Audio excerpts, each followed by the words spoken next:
Hello, this is Alexander McMillan, 219-044-395. Hi, this is Evanucius, 218-634-485. This is Mohammed Salim, 2190-48-131. Welcome to our midterm assignment. We acknowledge that the land that constitutes High Park is the original territory of the Mississauga of the Credit, the Annisburg, the Chippewa, the Haudenosaunee, and the Wendat peoples. Evidence shows that the native people originally inhabited the land since early 7000 BC. High Park is home to Hawk Hill, inhabiting thousands of raptors a year through the months of August and November. Such animals are significant to the traditional indigenous cultures, such as those that originally hold ownership of this territory. It is important that any engineering projects or practices within the area do not interfere with the presence of these birds, area, or the environment of Hawk Hill, as doing so would be a violation to such indigenous cultures that make up the history of the park. Another way that this relates to engineering, specifically civil engineering, as mentioned in class, that when we are designing or demolishing or designing different engineering buildings and infrastructure, having it near indigenous studies, indigenous places, we have to redo our research and find out how it's significant to the indigenous people and see if we can even build it at the first place. An example of this is the cafe behind me as well. This cafe and parking lot is right beside the nature of Hawk Hill, which interferes with the birds and wildlife nearby. For example, the cafe, the infrastructure near the indigenous site, as well as the cars making noise and different types of pollution around the area. This could disturb the nature and the wildlife of the local hawks.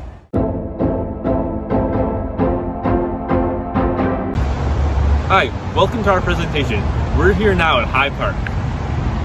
The type of soil that is in our High Park, as mentioned on the side below, it has naturally sandy oil. If you look below on the ground, you see all the sandy oil on the ground.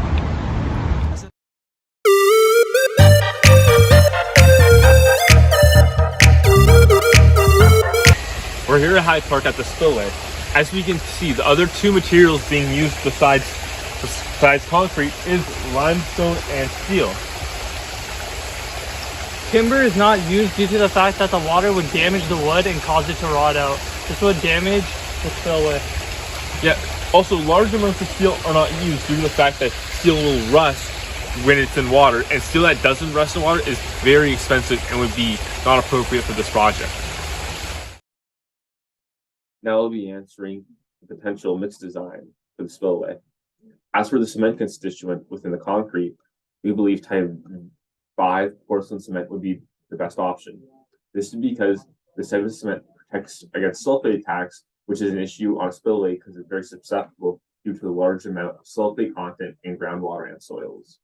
Well-graded fine and coarse aggregates would also be optimal for the design of the spillway due to the good strength and workability it would provide to the concrete. An air entrainer admixture would also be the most suitable for this concrete, and this is due to the nature of freeze and thawing cycles in a spillway. 5% air entrain in our concrete would provide sufficient protection against this issue. A low water cement ratio would also be desirable, around 0.5, and that would provide high strength to the concrete.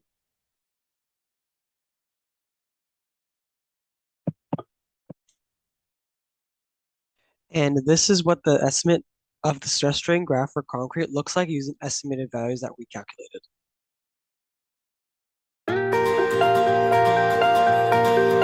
We're here at High Bay Park on the pedestrian bridge. As we can see, it's made out of weathering steel. Some of the disadvantages of this, though, is that weathering steel is not that durable. Also, within the first 50 years of lifespan, it does have a high demolish rate. Some of the advantages of weathering steel include that it is good against leaking, and steel shows signs of deformation. So if the bridge was to collapse, you would be able to see signs of damage, and we'll be able to evacuate people out and complete repairs on the bridge beforehand.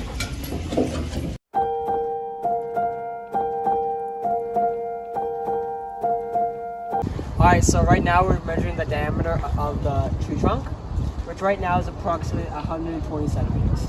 Yeah, from this we know that the circumference of the tree is approximately 400 centimeters, and common knowledge tells us that 2.5 centimeters represents 1 year of tree life, so that means that this tree is about 160 years old.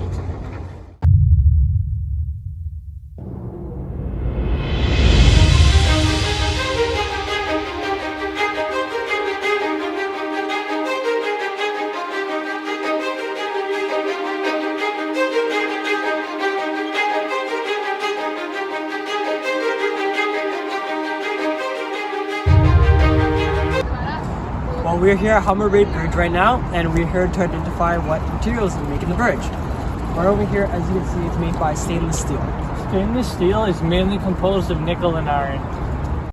The material identified with stainless steel and the properties are high tensile strength, good durability, easy formability, high temperature resistance. As well, there's also high corrosion resistance. And also stainless steel can be recycled. This means it's environmentally friendly, there's low maintenance to it, and it is very long lasting. Here we have the stress strain curve for stainless steel, which also we used our realistic estimated values to calculate. So in conclusion, as noted, as civil engineers, we have learned to understand two things. The first one is the most important, the history of the land we construct on and its significance. For example, the site we visit, High Park, has a rich history of indigenous past that was kind of semi-respected during its lifetime of the construction of the park. Although important land such as Hawk Hill demonstrates and explains the importance of the past and how it uses by indigenous people, it also has that a little bit of irony in the fact that this indigenous site is right beside a cafe with a massive parking lot and a massive other industrial things as well, which is clearly disrespectful to the land. Number two, the thing that we have also understood was the materials used and constructed throughout the projects and understanding why one material was used or used a certain way in different environments throughout High Park. I hope you enjoyed this presentation. On the next slide will be academic statements. I hope you have a good day.